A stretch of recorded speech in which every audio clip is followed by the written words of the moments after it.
Students, आज हम लोग रिकंस्टिट्यूशन ऑफ पार्टनरशिप को ही कंटिन्यू करते हुए आज डिटर्मिनेशन ऑफ गेनिंग रेशियो को सीखेंगे। How to determine gaining ratio. ठीक है, छोटा सा क्लास होगा बच्चों, बहुत ही आसान क्लास है और साथ ही साथ उतना ही इम्पॉर्टेंट क्लास भी है। गेनिंग रेशियो को कैसे कैलकुलेट किया जाता है उसको हमको सीखना है इस क्लास में। तो लेट्स स्टार्ट। देखिए यहाँ पर फर्स्ट हम लोग जानेंगे व्हाट इज़ गेनिंग रेशियो। ये गेनिंग रेशियो जो है बच्चों, ये होता क्या है। देखिए यहाँ पर हमने कुछ लिखा हुआ है, the ratio in which the continuing partners are benefited due to change in profit sharing ratio और डेथ और retirement of other partner. Gaining ratio क्या होता है, बहुत इंपॉर्टेंट यहाँ पर पॉइंट है, बेनिफिटेड। जो भी पार्टनर बेनिफिटेड हो रहा है जितना अमाउंट से, that is the gaining ratio for that partner, है ना। हम अच्छी तरह से जानते हैं कि प्रॉफिट जो है एक पार्ट है जिसको कि हर पार्टनर का हकदार है। हर पार्टनर यहाँ पर हकदार है। प्रॉफिट है जिसमें हर पार्टनर हकदार है। अगर ये जो प्रॉफिट है, ये जो आपका प्रॉफिट है, ये आप क्या कर रहे थे, डिस्ट्रीब्यूट कर रहे थे इन अदर रेशियो, किसी एक रेशियो में इसको आप डिस्ट्रीब्यूट कर रहे थे, हाँ, जिसको कि हम बोलेंगे ओल्ड रेशियो। क्या बोलेंगे, ओल्ड रेशियो, हाँ, जो कि हमारा था 1:1:1, मतलब इक्वली हम लोग डिस्ट्रीब्यूट कर रहे थे ओल्ड रेशियो। अब न्यू रेशियो क्या हो गया, चेंज हो गया, किसी कारण से चेंज हुआ और वो हो गया 2:2:1, है ना। क्या हो जाएगा, 2:2:1 हो गया। यानी कि कहीं ना कहीं यहाँ पर जो पार्टनर है, ये 2 और 2 जो पार्टनर है जिसको 2:2:2 मिला, वो क्या हो गया, गेनर हो गया। और ये जो है ये क्या हो गया, सैक्रिफाइजर हो गया। जिसको 1 मिला है वो सैक्रिफाइजर हुआ और बाकी जो है वो गेनर हुआ।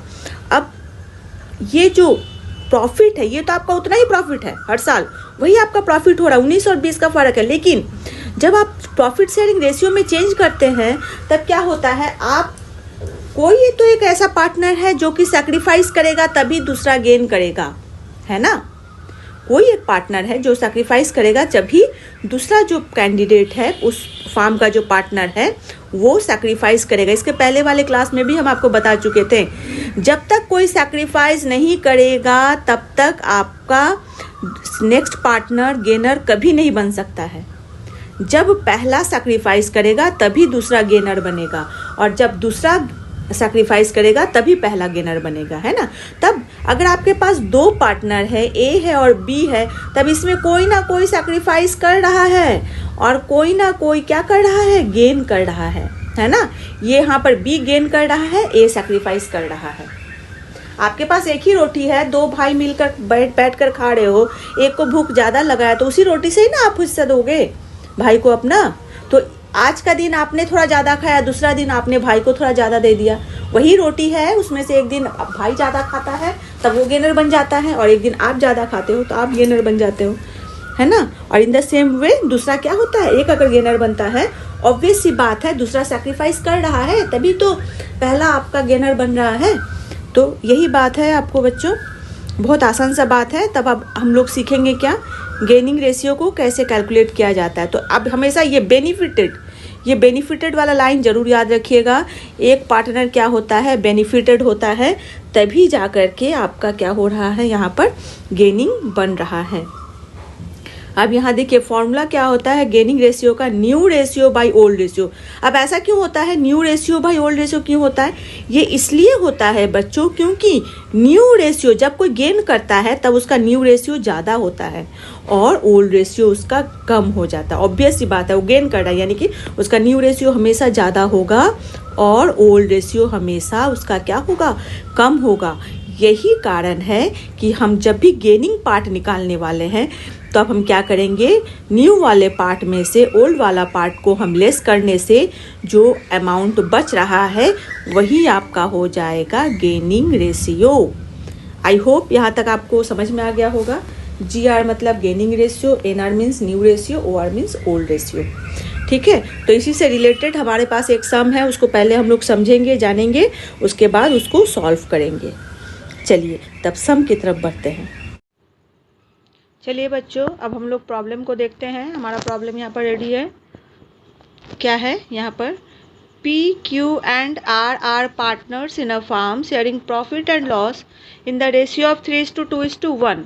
P, Q, R जो है पार्टनर है जो कि प्रॉफिट और लॉस को शेयर कर रहे हैं। किस रेशियो में? 3:2:1। ठीक है। They decided to share future profits in the ratio of 2:2:1। ये लोग डिसाइड किए फ्यूचर प्रॉफिट मतलब in future they will share किस रेशियो में? 2:2:1 के रेशियो में। ठीक है। Calculate each partner sacrificing and gaining due to change in ratio. तो बोल रहा है इसमें से कौन सा पार्टनर सैक्रिफाइस करेगा और कौन सा पार्टनर क्या करेगा? गेन करेगा। उस रेशियो को किस रेशियो में करेगा उसको हमको निकालना है। अंडरस्टैंड? तो आपको सैक्रिफाइसिंग रेशियो का भी फॉर्मूला पता है, गेनिंग रेशियो का भी फॉर्मूला पता है। आप रेशियो को देख भी पा रहे हैं। ओल्ड रेशियो था आपका 3:2:1 और न्यू रेशियो है आपका 2:2:1। गेनिंग, अगर कोई पार्टनर गेन कर रहा है तो ऑब्वियस सी बात है क्या होगा? न्यू रेशियो उसका ज़्यादा होगा ओल्ड रेशियो से। तो गेनिंग रेशियो का फॉर्मूला होगा न्यू गेनिंग रेशियो का फॉर्मूला होगा आपका new ratio minus old ratio. Okay. और वहीं पर एट द सेम टाइम आपका ये ओल्ड रेशियो होगा। ओल्ड रेशियो मतलब क्या हुआ? सॉरी, एक मिनट, ये सैक्रिफाइसिंग रेशियो होगा। ओके। सैक्रिफाइसिंग रेशियो मतलब क्या हुआ? यानी सैक्रिफाइस कर रहा, वो दे रहा है अपने तरफ से, यानी कि इसका ओल्ड रेशियो ज़्यादा होगा न्यू रेशियो से। तब हम इसको बोलेंगे old ratio minus new ratio. Okay. यही इसका फॉर्मूला है। बहुत छोटा सा फॉर्मूला है, आप लोग आराम से इसको जान सकते हैं। सैक्रिफाइस मतलब हमेशा ओल्ड रेशियो इसमें आगे होगा। क्यों? क्योंकि सैक्रिफाइस कर रहा है मतलब ओल्ड उसका ज़्यादा होना चाहिए और न्यू से। और एट द सेम टाइम यहाँ पर गेनिंग रेशियो है, तब गेनिंग रेशियो में हमेशा वो गेनर है, मतलब वो ले रहा है, वो ज़्यादा पा रहा है, तो उसमें हमेशा न्यू रेशियो ज़्यादा होगा। किससे? ओल्ड रेशियो से। इसलिए हम क्या करेंगे? न्यू रेशियो से ओल्ड रेशियो को क्या करेंगे? सबट्रैक्ट करेंगे। ठीक है। तो चलिए हम लोग सॉल्यूशन की तरफ मूव करते हैं। Let's move to the solution. I hope आपको प्रॉब्लम समझ में आ गया होगा। अब चलिए यहाँ पर हमने कुछ पहले से लिख के रखा हुआ है ताकि हमारा टाइम कंज्यूमशन कम हो। यहाँ पर देख लीजिए पार्टनर है, पार्टनर्स है, P है, Q है, R है अकॉर्डिंग टू क्वेश्चन। ठीक है। ओल्ड रेशियो हमारे पास क्या है? 3:2:1। न्यू रेशियो है आपका 2:2:1। तो इसको हम पहले फॉर्म में बना लेते हैं। इसको हम इस फॉर्म में लिख सकते हैं 3/6:2/6:1/6। और इसको हम इस तरह से लिख सकते हैं 2/5:2/5:1/5। ओके। अब हमारे पास हमको देखना है कि गेनिंग रेशियो और सैक्रिफाइसिंग रेशियो निकालना है। ठीक है। तो हम पहले गेनिंग रेशियो के बारे में देखते हैं। यहाँ पर देख लीजिए, ये लोग जो आप रेशियो देख करके आपको कुछ समझ में आ ही रहा होगा। P का कम हो जा रहा है, Q और R का सेम रह रहा है। तो ये जो P का पार्ट है ये जरूर Q और R में चला जाएगा। तब गेनिंग रेशियो निकालते हैं। गेनिंग रेशियो ऑफ Q क्या होगा? New ratio minus old ratio, है ना। तब यहाँ पे न्यू रेशियो कितना है आपका? Q का न्यू रेशियो कितना है?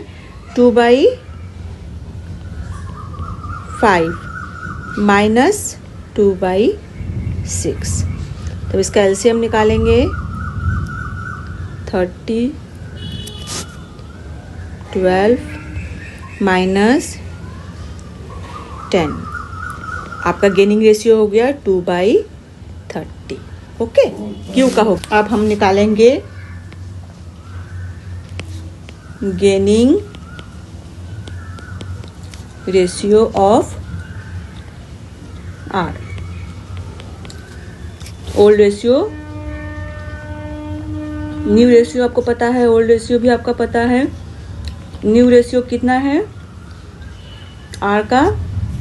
ये आपका हो जाएगा न्यू रेशियो 1/5 माइनस 1/6। 30 6 माइनस 5 1/30 है ना। Q और R यहाँ पर गेन कर रहा है कितना कितना रेशियो से 2/30 और 1/30। अब P अगर ये दो गेन कर रहा है यानी कि P सैक्रिफाइस कर रहा है, तब हम यहाँ पर लिखेंगे